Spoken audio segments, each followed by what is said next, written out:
ഞാൻ ശ്രീലക്ഷ്മി, ഡോക്ടറാണ്. ഇപ്പം അശ്വിനി ഹോസ്പിറ്റലിൽ ആർഎംഒ വർക്ക് ചെയ്യുന്നു.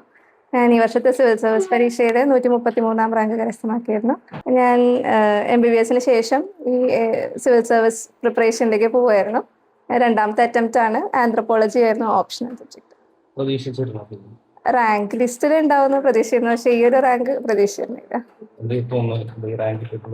ഒരുപാട് സന്തോഷം തോന്നുന്നു. അതിന്റെ ഒപ്പം ചെറിയൊരു വിഷമമുണ്ട്, അച്ഛൻ കൂടെ ഇല്ലല്ലോ എന്നുള്ളൊരു വിഷമമുണ്ട്. അതെ അതെ.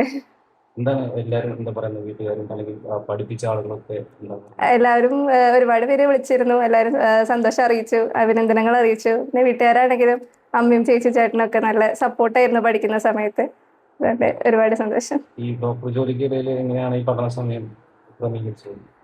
ഞാൻ പഠിക്കുന്ന സമയത്ത് ടൈം മാനേജ് ചെയ്ത് അതിനനുസരിച്ച് സ്ലോട്ടുകൾ ഉണ്ടാക്കിയിട്ടായിരുന്നു പഠിച്ചിരുന്നത് ജോലി ചെയ്യുന്ന സമയത്ത്. അതിനുശേഷം ഞാൻ ജോലി റിസൈൻ ചെയ്തിട്ട് സീരിയസ് ആയിട്ടിരുന്ന പഠിക്കാനായിട്ട് ടൈം സ്പെൻഡ് ചെയ്ത് ഒരുപാട് ടെസ്റ്റ് സീരീസ് ചെയ്യുക എന്നുള്ളതായിരുന്നു കൂടുതലായിട്ട് ചെയ്തത്.